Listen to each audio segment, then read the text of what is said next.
Ceci est un livre audio autogénéré par Google. Partie 1. Le CHOMAGE, une FATALITE-ACCE-PTEE. Chapitre 1. Le chômage, conséquences économiques inéluctables. La littérature économique considère diverses formes du chômage. Le chômage frictionnel qui résulte du temps nécessaire aux travailleurs pour passer d'un emploi à un autre en vue de rencontrer l'emploi vacant. Le chômage structurel qui se caractérise notamment par les chômeurs de longue durée. Il témoigne d'une inadéquation profonde entre l'offre et la demande sur le marché du travail, en raison de la qualification des travailleurs ou d'une inadaptation de l'appareil productif à l'évolution de la demande sur le marché des biens et services. Le chômage conjoncturel est lui lié à l'insuffisance de la demande suite à un repli conjoncturel sur le marché des biens et services. Il devient cyclique si la récession se manifeste à fréquence plus ou moins régulière, et saisonnier s'il varie selon les saisons.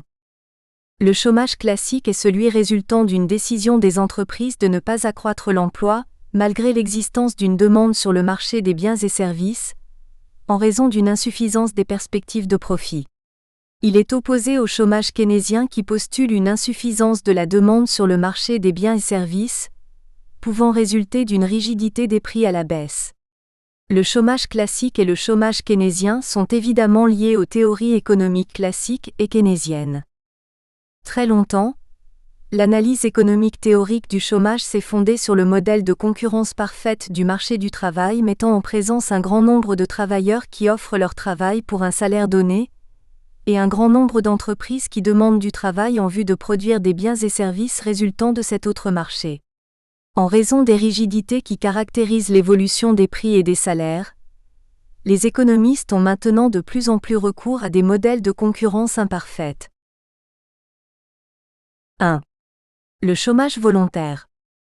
La théorie classique considère que la demande de travail des entreprises, évidemment spécifique à chaque niveau de qualification des travailleurs, est déterminée par la productivité marginale en valeur du travailleur. Celle-ci résulte de l'articulation du marché du travail, où se manifeste la productivité marginale physique, au marché des biens et services où se fixe le prix de vente de ceux-ci. La demande de travail des entreprises est ainsi mise en relation avec le salaire offert à la personne engagée, salaire égal à sa productivité marginale en valeur.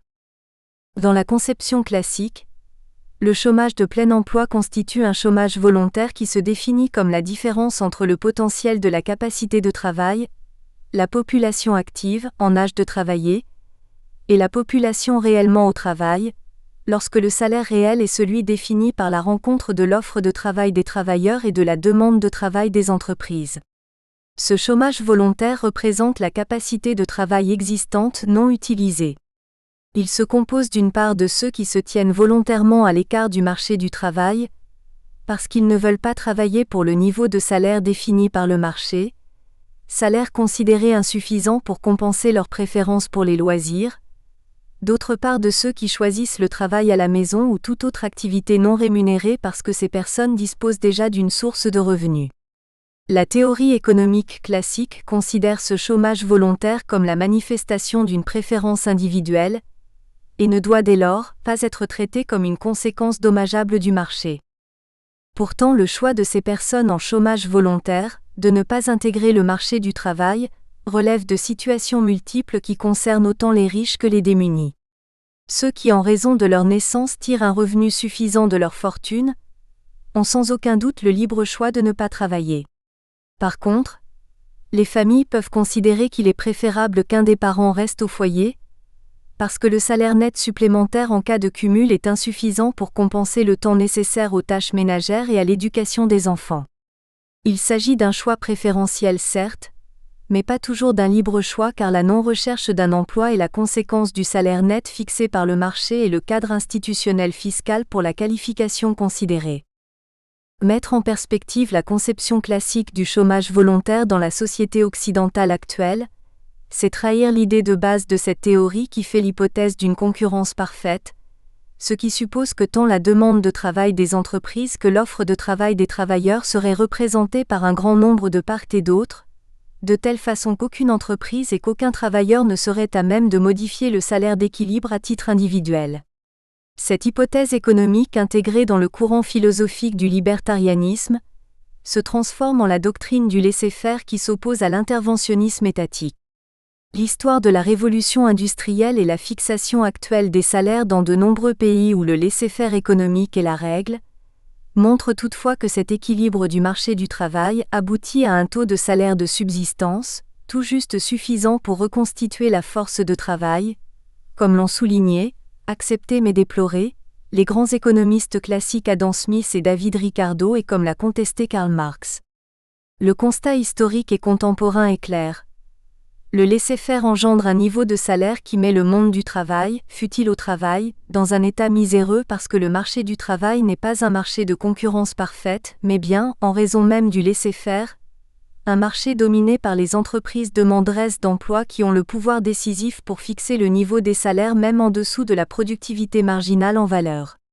Les profondes inégalités sociales qui s'ensuivent interpelle donc tous ceux qui font le choix d'une société solidaire tant pour défendre un salaire raisonnable que pour apporter assistance à ceux qui perdent leur emploi.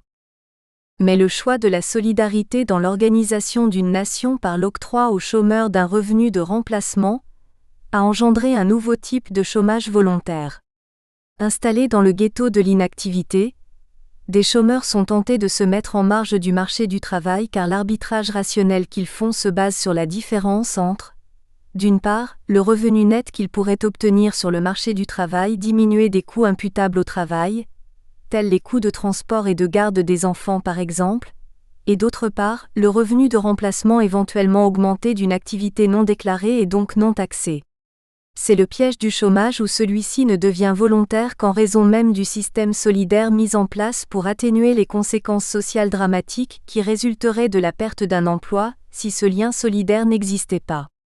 On s'éloigne du modèle classique en interférant sur le marché du travail, et on suscite un chômage volontaire d'une autre nature.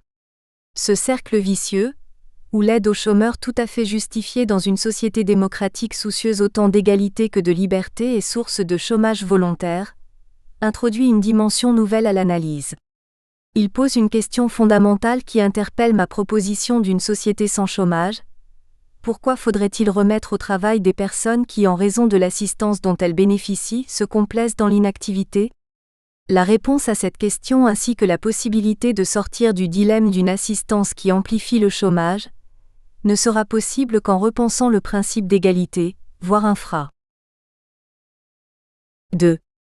L'émergence des syndicats et le chômage involontaire. Le principe de liberté qui a généré le laisser-faire économique implique aussi dans une société démocratique la liberté d'association, terreau favorable à la naissance de syndicats. Pour sortir de leur état de faiblesse dans la négociation du contrat de travail et obtenir un salaire supérieur au salaire de subsistance, les travailleurs se sont en effet regroupés, dans les grandes entreprises, en syndicats dont les principaux objectifs économiques sont l'accroissement du salaire réel et la création d'emplois. Les salaires sont négociés soit entre le syndicat des travailleurs de l'entreprise et son patron, soit entre syndicats et associations patronales. Ils sont transcrits dans des conventions collectives qui affectent aussi le niveau de salaire dans les petites et moyennes entreprises, où la représentation syndicale est absente. Réponse à la dominance des entreprises engendrée par le laisser-faire sur le marché du travail, le syndicat constitue un contre-pouvoir en raison même du caractère non concurrentiel du marché du travail.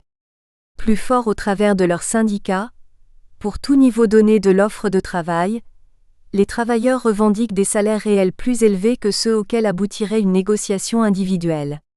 On s'éloigne ainsi du modèle classique de concurrence.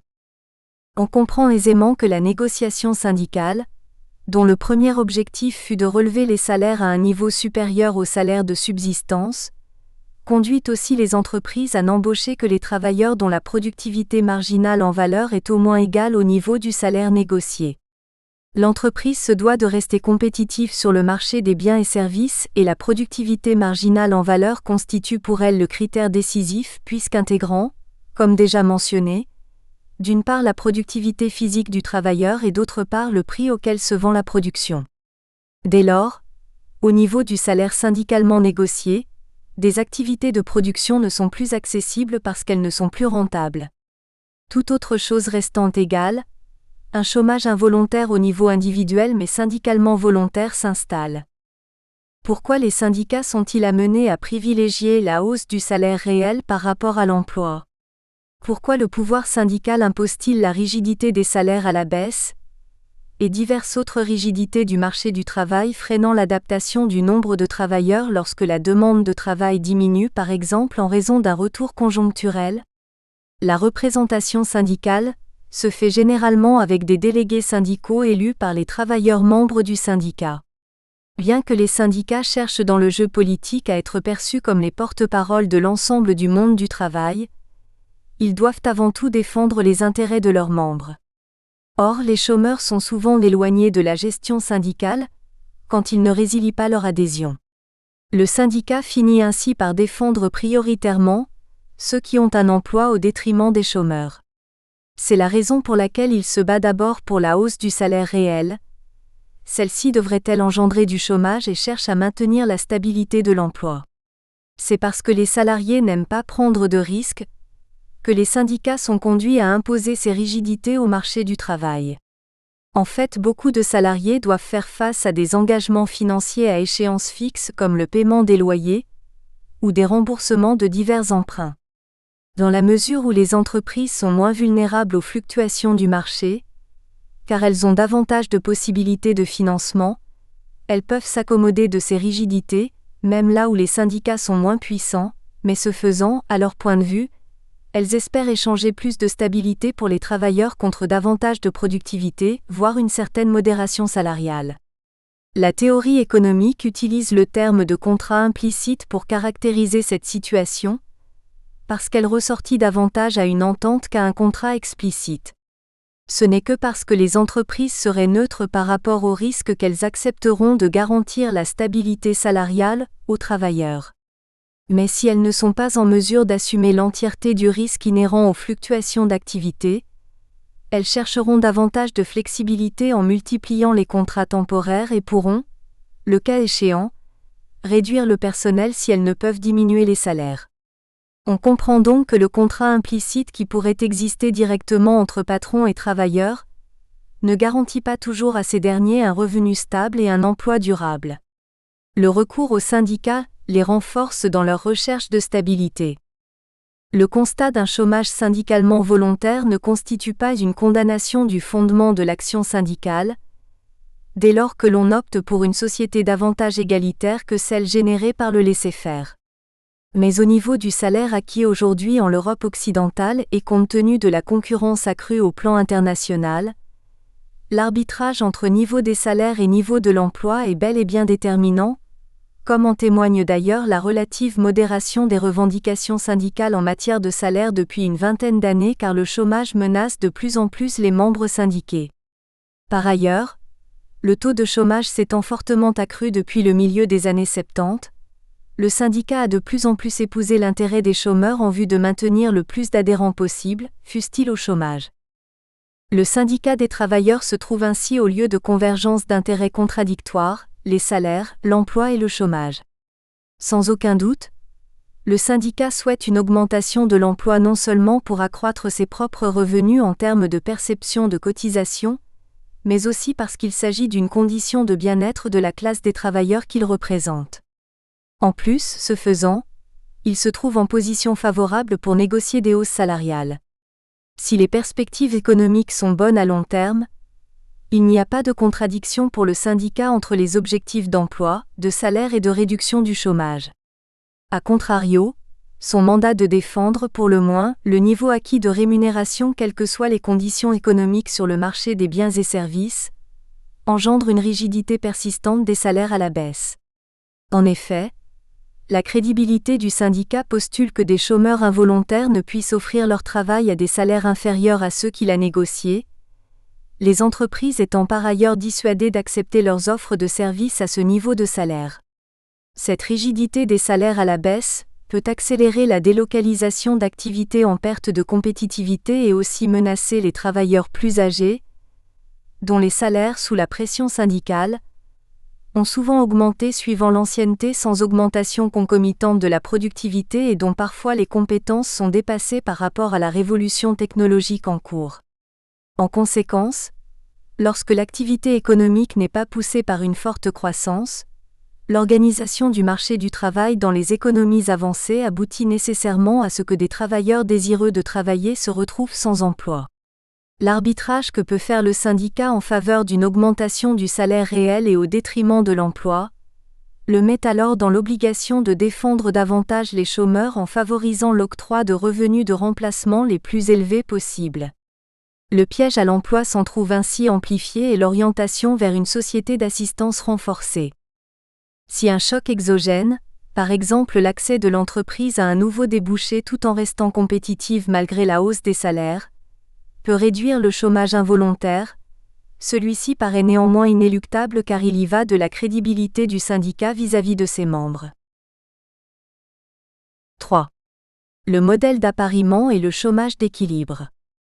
Si l'analyse précédente a le mérite de tracer les axes de la réflexion, elle est toutefois insuffisante dès lors que l'on souhaite apprécier l'efficacité des politiques de remise au travail des chômeurs. La rigidité des salaires à la baisse ainsi que la dimension stratégique des négociations salariales entre syndicats des travailleurs et groupements patronales, auxquels il faut ajouter les imperfections dans l'information disponible sur le marché du travail, source du chômage tout au moins frictionnel, entraînent la présence simultanée de chômeurs et d'emplois vacants et réduisent donc fortement le pouvoir explicatif du modèle classique concurrentiel. De plus, il apparaît dans la plupart des pays industrialisés des créations et des destructions simultanées d'emplois de grandes ampleurs. L'addition annuelle de ces deux flux se chiffre entre 15 et 30% de l'emploi total suivant les pays. C'est la mobilité d'emploi à emploi qui prédomine, tandis que le passage du chômage à l'emploi est plus faible surtout en Europe. Le modèle d'appariement proposé par plusieurs auteurs depuis 25 ans et développé récemment par Pissaride, 2000, constitue aujourd'hui le cadre de la réflexion économique tant pour l'explication du chômage résultant d'un marché du travail non concurrentiel que pour apprécier la pertinence des politiques favorables à l'emploi. La fonction d'appariement, matching function, mesure l'efficacité du processus de rencontre entre les employeurs disposant d'emplois vacants et les travailleurs à la recherche d'un emploi. Cette fonction d'appariement est représentée par la courbe de Beveridge, 1944, qui met en relation décroissante le taux de chômage et le taux d'emploi vacant. Un indicateur de tension exprime le rapport entre le nombre d'emplois vacants et le nombre de chômeurs sur le marché du travail. Plus la tension est forte, c'est-à-dire plus le nombre d'emplois vacants est important pour un nombre donné de chômeurs, plus ceux-ci ont la possibilité de sortir du chômage et moins les entreprises ont de chances de pourvoir leurs emplois vacants. Alors que les chômeurs ont intérêt à ce que les entreprises créent des emplois, les entreprises ont intérêt à ce qu'il y ait peu de postes vacants. Cet indicateur de tension varie notamment sous l'effet de la conjoncture. L'indicateur de tension permet d'intégrer dans l'analyse de multiples paramètres susceptibles d'expliquer le taux de chômage et d'apprécier la pertinence des politiques d'emploi. Fondamentalement, le nombre d'emplois vacants proposés par les entreprises dépend des perspectives de profit inhérentes à chaque emploi vacant. Celles-ci sont tributaires de la demande sur le marché des produits et services qui évoluent sous l'effet de la conjoncture, mais aussi en raison de mutations structurelles postulant une réallocation permanente des ressources productives sur base des avantages compétitifs que les entreprises peuvent faire valoir sur la scène internationale.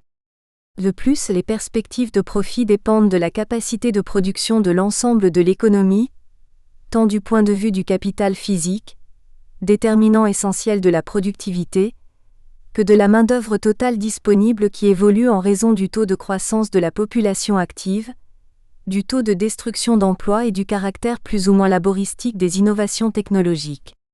L'existence concomitante de chômage et d'emplois vacants tient à la difficulté de réallouer instantanément la main-d'œuvre dans les entreprises individuelles, en raison de ce que les économistes appellent les coûts de transaction sur le marché du travail, tels la déficience de l'information, l'inadéquation entre les offres et demandes de qualification et la désemployabilité des chômeurs de longue durée. Le modèle d'appariement qui déduit le taux de chômage de l'indicateur de tension introduit en plus comme facteur explicatif un paramètre mesurant le pouvoir de négociation de l'employé au travers de négociations individuelles ou syndicales à un niveau plus ou moins agrégé, négociations sectorielles, nationales. Cette dimension de l'analyse fait également référence à la théorie des contrats, dont la complétude ou l'incomplétude est déterminante pour apprécier le comportement des parties. Enfin, le modèle d'appariement permet aussi d'intégrer l'impact de la politique monétaire sur le chômage à travers le taux d'intérêt et son influence sur la décision d'investir. Lorsqu'un chômeur et une entreprise possédant un emploi vacant se rencontrent, ils entament une négociation sur le niveau de salaire. Plus la tension est forte, plus le rapport de force est favorable au salarié car la probabilité d'être embauché augmente. L'employé redoute moins la perspective du chômage, ce qui le pousse à négocier un salaire à la hausse. Cette relation négative entre le taux de chômage et le salaire négocié par le travailleur correspond à une relation positive entre ce salaire et l'indicateur de tension. La courbe de salaire ainsi obtenue appelée WS, Wage Setting, se substitue à la traditionnelle fonction d'offre de travail dans le modèle classique. Par ailleurs, pour qu'une entreprise propose un emploi vacant, il faut que son coût moyen ne compromette pas le profit espéré sur un emploi occupé. Donc si le salaire négocié augmente, moins d'emplois seront rendus vacants et il y aura plus de chômage, ce qui diminue la tension sur le marché du travail. Cette relation décroissante entre le salaire en vigueur dans une entreprise et l'indicateur de tension est le pendant de la courbe de demande de travail dans la théorie classique. La courbe de salaire et la demande de travail déterminent le salaire et le taux de chômage d'équilibre qui est aussi celui pour lequel les tensions inflationnistes et déflationnistes disparaissent. Nehru. Notons cependant que cette analyse fondée sur la fonction d'appariement, courbe de Beveridge, et la tension sur le marché du travail est tributaire de situations singulières propres à chaque économie étudiée et variant dans le temps. D'un point de vue formel, à ces situations multiples correspondent divers positionnements de la courbe de Beveridge qui traduisent la plus ou moins grande efficacité du processus de rencontre entre les chômeurs et les entreprises qui ont des emplois vacants. Ainsi, à titre d'exemple, dans lesquels la courbe de Beveridge s'éloigne de l'origine, un choc exogène tel une révolution technologique, un processus de délocalisation d'activités dû à la perte d'avantages comparatifs, peut être destructeur d'emplois et rend l'appariement plus difficile toute autre chose restant égale. De même, une inadéquation structurelle des qualifications, soit due à des mutations d'activité ou encore à la désemployabilité de chômeurs de longue durée, rend également l'appariement plus difficile, skill mismatch.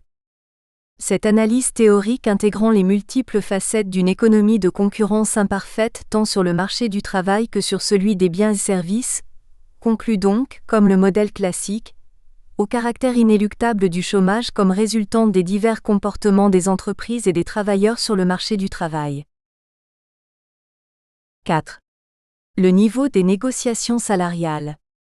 Par sa revendication salariale, l'action syndicale a abouti logiquement à un niveau de salaire supérieur à celui qui aurait prévalu en son absence, engendrant ainsi un chômage involontaire. Dans la pratique, les négociations ont cours à différents niveaux qui varient suivant les pays.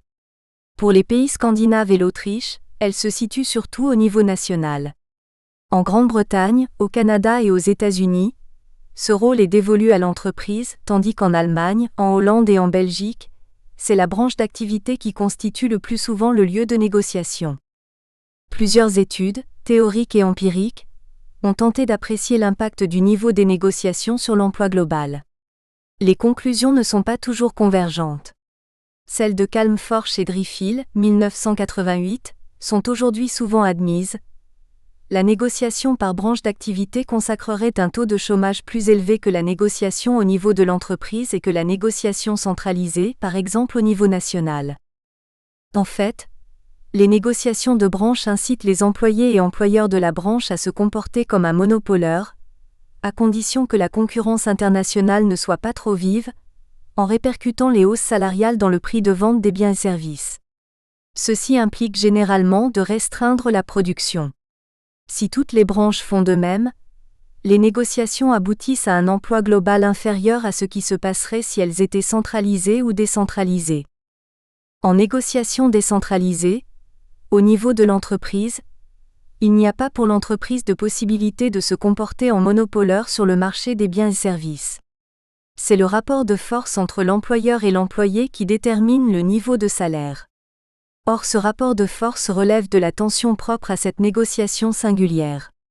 Elle dépend notamment du nombre d'emplois vacants connus des protagonistes pour la qualification requise, rapporté au nombre de candidats postulant le poste de travail. Mais en raison d'une information limitée et asymétrique tant pour l'employeur que pour les chômeurs potentiellement candidats, il est probable que la tension qui prévaut pour cette négociation décentralisée ne soit pas identique à celle relative à l'ensemble du marché du travail pour la qualification recherchée. Le salaire résultant ne correspondra pas à celui que le marché attribuerait s'il y avait information parfaite des parties. Ainsi, si le défaut d'information profite à l'employeur, parce que le rapport entre le nombre d'emplois vacants tel que le perçoit le chômeur et le nombre de candidats au poste est inférieur à la tension réelle du marché, le salaire négocié sera inférieur à celui que conférerait le marché, ce qui est de nature à augmenter la production et à diminuer le chômage par l'ouverture de nouveaux emplois vacants à ce taux de salaire. Mais la situation inverse est tout autant possible. Enfin, les négociations centralisées, au niveau de la nation, devrait mieux prendre en compte le consensus social, voire la coordination sociale dans le but de maximiser la valeur globale de la production nette en intégrant la tension réelle du marché du travail. Toutefois, au niveau national, les négociations peuvent être davantage soumises à l'instabilité des coalitions syndicales lorsqu'il existe plusieurs syndicats et au lobbying, ce qui engendre des coûts de transaction, source d'inefficacité. Le rapport sur l'emploi de l'OCDE 2004, pp. 83-84, montre, à travers une analyse économétrique, que l'impact sur l'emploi de plusieurs variables est d'autant plus favorable que la négociation salariale est centralisée. Il en va ainsi du coin fiscal et de diverses politiques actives d'emploi, voire infra. Ce résultat empirique accrédite l'idée que la centralisation et la coordination des négociations salariales permettent de mieux en internaliser les conséquences sur l'emploi, en intégrant dans la négociation les effets de la politique fiscale et des politiques actives d'emploi. C'est aussi la conclusion de J.P. Fitoussi et al. 2000, qui insiste sur l'importance des pactes sociaux dans les 4 pays européens qui ont fortement réduit le chômage au cours des années 90, le Danemark, l'Irlande, la Norvège et les Pays-Bas. La forte coopération entre pouvoirs publics et acteurs sociaux aboutit à des compromis stables, visant à respecter des contraintes de compétitivité et d'équilibre des finances publiques en accordant des contreparties raisonnables aux salariés. À la lumière de ces conclusions, le changement de paradigme est le dispositif que je propose pour implémenter une société sans chômage, voire troisième partie, devront aussi faire l'objet d'un consensus au niveau national entre les divers acteurs politiques, sociaux et économiques. 5. Le chômage et l'inflation. Mon but ici n'est pas de présenter une analyse exhaustive de cet important problème, mais de tracer le cadre nécessaire à l'analyse de ma proposition d'une société sans chômage face à l'inflation. L'arbitrage entre le niveau des salaires et d'emploi auquel le syndicat est confronté conduit à un dilemme macroéconomique majeur, tout au moins à court terme, entre inflation et chômage. Le cadre analytique permettant de comprendre la relation entre le chômage et l'inflation puise son argumentation de base dans la célèbre courbe de Phillips. Cet économiste néo-zélandais a publié en 1958 une étude statistique témoignant de l'existence au Royaume-Uni d'une relation négative entre le taux de chômage et le taux de croissance des salaires nominaux sur la période 1861 à 1957. Lorsque le taux de chômage est élevé, la croissance des salaires nominaux est faible alors que pour un faible taux de chômage Phillips observe une forte croissance des salaires nominaux. La logique qui sous-tend ce constat est simple. En effet, si le taux de chômage est faible et si les entreprises, en raison d'une demande croissante sur le marché des biens et services, ont besoin de recruter des travailleurs, il en résulte un renchérissement des salaires nominaux, voire des salaires réels, car les syndicats sont en position de force pour négocier et de plus, le climat est favorable aux salariés qui souhaitent changer d'emploi. Pour garder leurs meilleurs employés et maintenir la productivité du travail, les entreprises doivent augmenter les salaires nominaux rapidement. Au contraire, si le taux de chômage est élevé, il y a moins de pression à la hausse des salaires réels et nominaux. Si les coûts du chômage sont visibles car ils correspondent non seulement à une sous-utilisation des ressources productives, mais font le malheur de ceux qui perdent leur emploi, les coûts de l'inflation pour le bon fonctionnement de l'économie sont davantage diffus. On pourrait évoquer les situations d'inflation galopante qu'ont connues certains pays d'Amérique latine, mais aussi l'Allemagne après la Première Guerre mondiale. Ces hyperinflations ont frappé les esprits, à tel point qu'en Allemagne par exemple, un consensus général pour le contrôle de l'inflation n'a même pas à s'argumenter aujourd'hui bien que 3 générations soient passées depuis l'événement. Limitons-nous à en évoquer les inconvénients. Ainsi, si l'inflation est supérieure aux anticipations, les prêteurs sont perdants et les emprunteurs sont gagnants. Inversement, si elle est inférieure aux anticipations, cette possibilité de perte et de gain augmente l'incertitude et le risque général de l'économie, la variabilité des prix qu'engendre l'inflation renforçant la difficulté de toute prévision. J'accepterai donc, sans plus d'argumentation, la nécessité du contrôle de l'inflation, bien que je fasse du chômage une conséquence économique intolérable au plan éthique. Mais il est évident qu'une inflation non contrôlée se met rapidement au galop, avec des conséquences très dommageables pour l'activité et donc pour l'emploi. Ma proposition qui abolit le chômage ne peut dès lors occulter ce dilemme macroéconomique, dont je me propose de présenter l'argumentation essentielle afin de disposer, en fin de parcours de cet ouvrage, des éléments nécessaires pour procéder à l'analyse des effets de ma proposition sur l'inflation. 5.1. La courbe de Phillips. La liaison de Phillips a été interprétée par Samuelson et Solow, 1960, comme une relation entre le taux de chômage et le taux d'inflation, faisant ainsi de la relation de Phillips une contrainte entre deux grands objectifs de la politique économique. La courbe qui en résulte est souvent appelée courbe de Phillips augmentée. Il existe en effet un lien direct entre l'évolution des salaires et des prix, car les salaires constituent une part importante du coût de production. Si certaines entreprises sont peu laboristiques, au niveau macroéconomique, il faut toutefois intégrer l'intervention du coût salarial à chaque stade du processus de production et donc relativiser la part totale des rémunérations du travail dans le produit intérieur net, ce qui explique pourquoi, au plan macroéconomique, le salaire est un élément constitutif fondamental du coût de production. Comme sur les marchés de concurrence, les prix varient en fonction des coûts marginaux de production. La hausse des salaires se répercute dans les prix et alimente l'inflation. Mais les hausses nominales de salaire ne donnent lieu à répercussions inflationnistes que si elles sont supérieures aux gains de productivité du facteur travail. De plus, les prix évoluent aussi sous l'influence d'autres causes que celles d'une variation des salaires nominaux, telles l'accroissement de la part des profits dans le revenu global ou encore la hausse des prix des produits importés, de l'énergie, des matières premières et autres inputs intermédiaires. Les études réalisées à la suite de la courbe de Phillips ont montré que celle-ci est fortement instable. Ainsi, les données macroéconomiques de la plupart des pays confirment la courbe de Phillips pendant les années 60, mais ce n'est plus le cas durant les années 70 et au début des années 80, pendant lesquelles la stagflation est apparue en faisant coexister augmentation concomitante du taux de chômage et du taux d'inflation. Cette situation a suscité de nombreuses controverses entre keynésiens et monétaristes. 5.2 Le courant keynésien.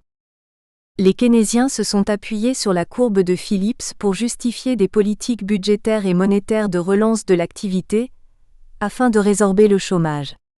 Pour John Maynard Keynes, le pouvoir d'achat additionnel perçu par les groupes sociaux bénéficiaires de la politique de relance est bien réel en raison de l'hypothèse d'illusion monétaire.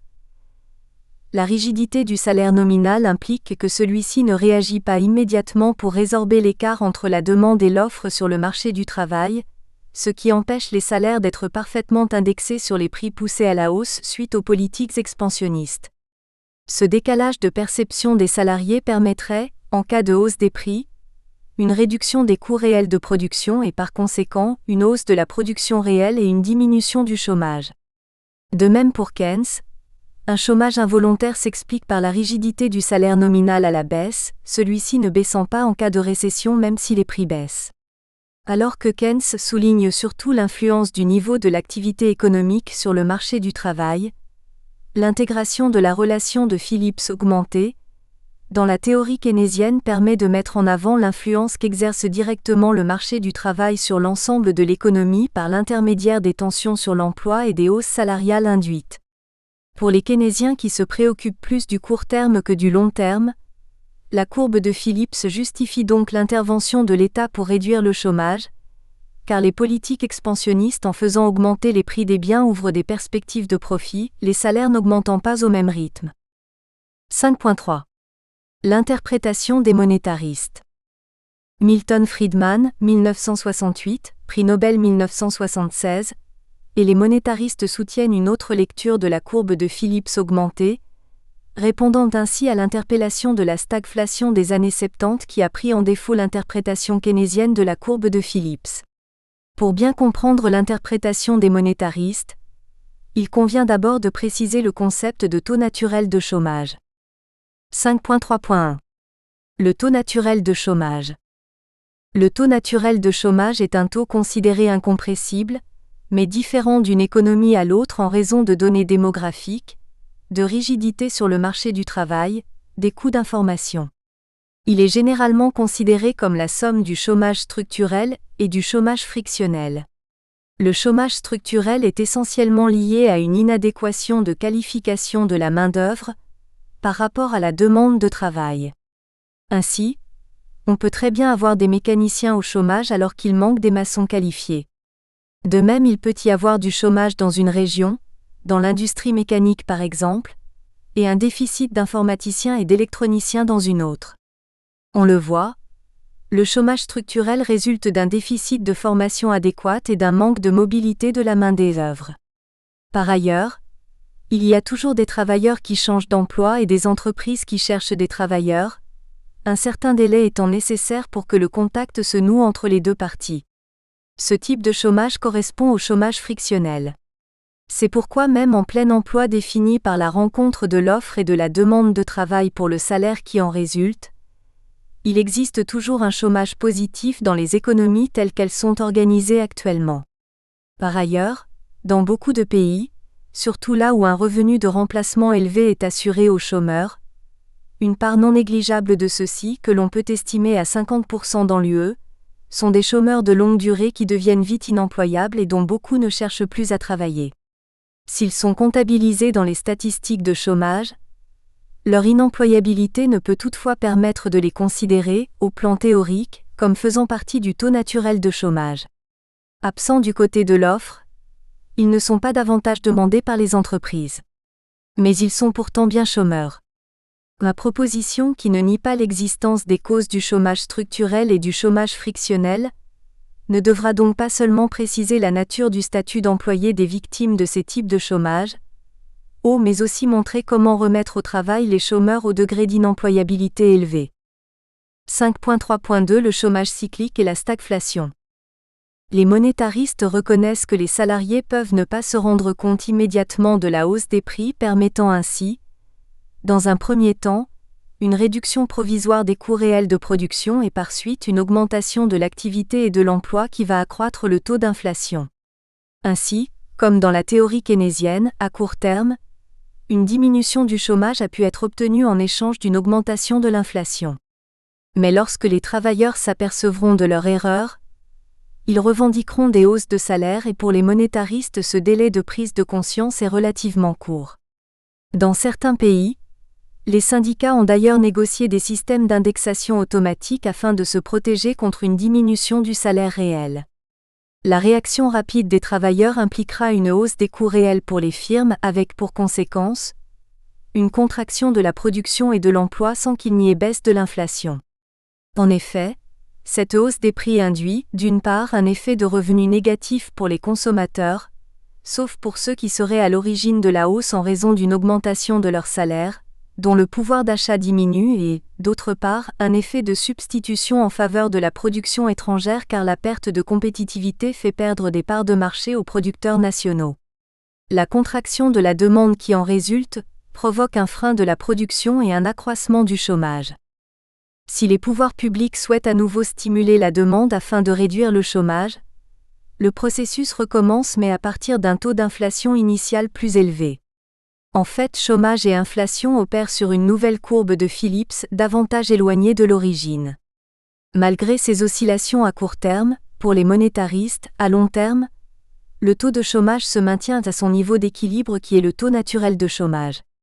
Il y aurait donc indépendance entre le taux d'inflation et le taux de chômage, ce qui rend inopérant l'arbitrage à long terme entre l'inflation et le chômage.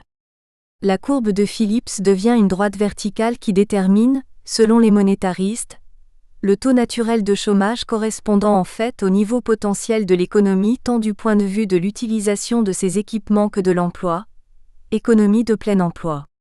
À ce niveau d'activité potentielle, pour les salaires pratiqués, il y a équilibre entre la demande et l'offre de travail, ce qui permet d'assimiler le taux naturel de chômage au taux de chômage d'équilibre. Les oscillations du taux de chômage autour du taux naturel de chômage qui se produisent sur différentes courbes de Phillips engendrant des variations du taux d'inflation, peuvent être considérées comme du chômage cyclique. Lorsque la production est inférieure à son niveau potentiel, le chômage est plus important que celui correspondant à son taux naturel et l'inflation baisse, alors que si la production dépasse son niveau potentiel, le chômage est inférieur à son taux naturel et l'inflation augmente. Ainsi, cet effet de balancier de l'activité économique et du chômage autour du taux naturel de chômage conduit, s'il est la résultante d'impulsions de relance de l'activité économique par les pouvoirs publics, à un taux d'inflation de plus en plus élevé sans que n'ait changé le taux naturel de chômage. C'est la raison pour laquelle les monétaristes estiment qu'à long terme, il n'y a pas d'arbitrage possible permettant d'échanger du chômage plus faible contre une inflation plus forte. Se concentrer sur ce phénomène revient à expliquer la stagflation, c'est-à-dire une hausse simultanée du chômage et de l'inflation. Elle trouve son origine dans deux causes fondamentales, l'une endogène liée aux anticipations des acteurs, voire ci-dessous, l'autre exogène que l'on peut qualifier de choc inflationniste. Manifestement, les hausses substantielles du prix du pétrole en 1973 et 1979 sont la cause des fortes augmentations de l'inflation durant les années 70, inflation qui a été bien plus importante que les augmentations de salaire durant la même période, car l'énergie constitue une part non négligeable du coût de production. Ce choc inflationniste a donné lieu à des déplacements de la courbe de Phillips vers le haut. A contrario, la baisse des prix du pétrole à partir du milieu des années 80 constitue un choc inflationniste négatif, l'inflation étant devenue plus faible pour tout niveau de production donné et pour tout niveau de chômage cyclique. 5.3.3 L'inflation anticipée. Friedman rejette l'hypothèse d'illusion monétaire des keynésiens et considère que les acteurs économiques anticipent l'inflation et que dès lors, une augmentation des dépenses publiques ou des salaires ne peut que provoquer un accroissement des prix sans augmentation concomitante de l'activité. Ainsi, pour un niveau donné du taux de chômage cyclique, l'augmentation des salaires dépend des anticipations de l'inflation. Les entreprises acceptent une hausse des salaires nominaux parce qu'elles anticipent la possibilité de vendre la production à des prix plus élevés. Lorsque le chômage est faible et le produit au-dessus de son niveau potentiel, les entreprises et les travailleurs anticipent une inflation plus élevée, ce qui va accélérer l'inflation effective. Mais sur quelle base l'anticipation des acteurs se formule-t-elle ? M. Friedman a essentiellement développé la notion d'anticipation adaptative, c'est-à-dire celles qui s'adaptent ou réagissent en fonction d'expériences antérieures, backward-looking. Si les prix sont restés stables pendant une longue période, les acteurs anticiperont une inflation nulle. Par contre, si une politique expansionniste accroît le produit au-delà de son niveau potentiel, le chômage se réduisant en dessous de son niveau naturel, le taux d'inflation effective augmente. Les travailleurs, avec l'appui de leurs syndicats, ainsi que les entreprises, vont alors anticiper une inflation positive qui elle-même sera prise en compte pour la fixation des prix et salaires futurs. Mais les individus réagissent aussi aux événements en fonction de leurs prévisions, forward-looking. Robert Lucas, prix Nobel 1995, a contesté dès les années 70 la faible capacité d'anticipation des salariés qui adapteraient leurs revendications salariales à la hausse des prix avec un certain retard comme c'est le cas pour les anticipations adaptatives. De là est né le courant des anticipations rationnelles.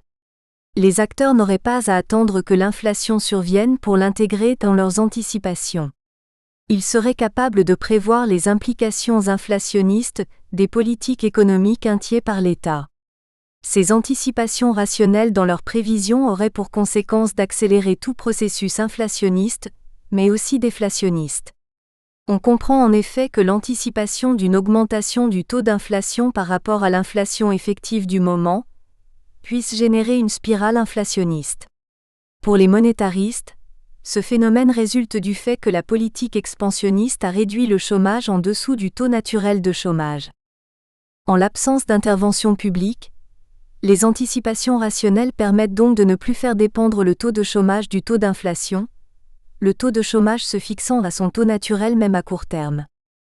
Cette conception monétariste me paraît faire la part belle non seulement à la rationalité de tous les acteurs, salariés, syndicats et employeurs, mais elle revient en plus à considérer que ces derniers, dans leur rôle d'entrepreneurs, seraient à même de porter l'économie à son niveau potentiel pour autant que le salaire réel reste à un niveau adéquat.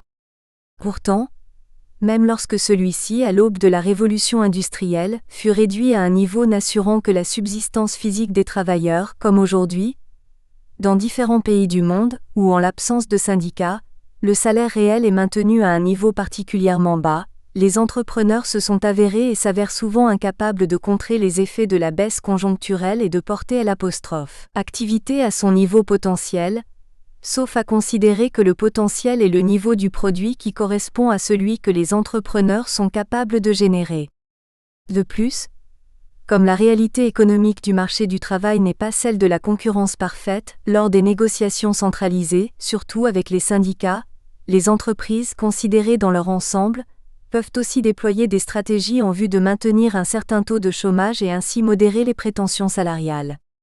Dès lors, la demande effective de travail peut être en deçà de la demande potentielle déterminée par la productivité marginale en valeur. Sous cet aspect, le chômage rappelle ce que Marx nommait un réservoir de main-d'œuvre confortable pour les entreprises. Soulignons que les thèses monétaristes, surtout celles des anticipations rationnelles, participent d'une contestation radicale des politiques keynésiennes de relance. Ce courant théorique, considéré comme ultralibéral par certains, remet en question la capacité de l'État à réduire le chômage par des politiques expansionnistes, l'anticipation de l'inflation par les acteurs impliquant pour seul effet une hausse continue des prix sans augmentation du produit réel. Aussi l'État, mais aujourd'hui surtout les banques centrales, la Fed aux États-Unis et la Banque centrale européenne, sont préoccupés à travers les politiques budgétaires pour les uns et monétaires pour les autres, à donner le bon signal, à convaincre qu'il est de leurs intentions et qu'ils sont en mesure de baisser ou en tout cas ne pas augmenter le taux d'inflation. L'hypothèse des anticipations rationnelles implique pour que l'État et les banques centrales atteignent leur objectif qu'ils soient crédibles tant dans l'instrument utilisé, les dépenses et les impôts pour l'État, le taux d'intérêt pour les banques centrales, que dans le discours. L'effet d'annonce est ainsi devenu un instrument majeur, surtout pour la politique monétaire. 5.3.4 Le taux de chômage non l'accélérateur d'inflation, NERU. Le taux naturel de chômage est habituellement assimilé au taux de chômage non accélérateur de l'inflation, ou NERU, Non-Accelerating Inflation Rate of Unemployment. Pour que le taux d'inflation se stabilise, il faut en effet que l'inflation réelle soit égale à l'inflation anticipée. La somme du chômage frictionnel et du chômage structurel, déterminant le taux naturel de chômage, lorsqu'elle représente le taux de chômage effectif, constitue donc l'inadéquation effective entre la demande et l'offre de travail. Parce que naturelle, cette inadéquation est censée engendrer le taux de chômage anticipé pour lequel l'inflation rationnellement anticipée est identique à l'inflation réelle. C'est pourquoi ce taux naturel de chômage n'accélère pas l'inflation et s'identifie au NERU. On considère par conséquent qu'une économie ne peut avoir un taux de chômage inférieur à son taux naturel, sans être confrontée à des taux d'inflation en augmentation constante. En corollaire, aujourd'hui, les États et les banques centrales se sont accordés pour ne pas appliquer des politiques expansionnistes qui pourraient maintenir le taux de chômage en dessous du NERU. Toutefois, contrairement à une opinion répandue à la fin des années 80 qui fixait le NERU aux environs de 6%, le taux de chômage s'est maintenu depuis dans plusieurs pays en dessous de cette valeur, parfois même en dessous de 4%, sans qu'il n'y ait une hausse de l'inflation. On en déduit que le NERU est propre à chaque économie, et qu'il peut varier dans le temps. Les politiques actives d'emploi que je passe en revue, voire infra, s'attaquent au dysfonctionnement du marché du travail qui provoque le chômage structurel et frictionnel et s'inscrivent donc directement dans un processus de baisse du NERU. D'une manière générale, toute mesure destinée à accroître le potentiel de production de l'économie fait baisser le NERU. L'accroissement de la productivité et l'investissement incorporant les progrès techniques, le développement massif de la formation et l'amélioration de la gestion des entreprises et de l'État, sont autant de pistes essentielles pour réduire le NERU. Ma proposition refuse de considérer comme une fatalité la nécessité de priver d'un contrat d'emploi les travailleurs victimes du chômage, qu'ils soient structurels, frictionnels ou cycliques. Je devrais démontrer que, ce faisant, la solution que je propose n'est pas de nature à alimenter les tensions inflationnistes. Je démontrerai qu'au contraire, elle réduit le NERU sous-jacent au marché du travail. Mais il n'y aura plus de chômage, en raison du fait que chacun disposera d'un contrat d'emploi. L'amortisseur que constitue le taux de chômage dans l'économie actuelle et qui oscille autour du taux naturel de chômage, sera traité d'une autre façon, sans que ne soit niée l'existence potentielle des caractères frictionnels et structurels de l'adaptation de l'offre à la demande de travail. Cette mutation dans l'organisation de l'économie n'implique aucun changement fondamental dans le fonctionnement du marché du travail d'une économie libérale, mais en raison d'un choix éthique, le traitement du chômage, qu'il soit cyclique ou qu'il relève du taux naturel, sera revu pour faire des personnes en transition d'emploi des travailleurs non assistés. Nous espérons que vous avez apprécié cet aperçu. Pour continuer à écouter ce livre audio sur Google Play Livres, utilisez le lien dans la description de la vidéo.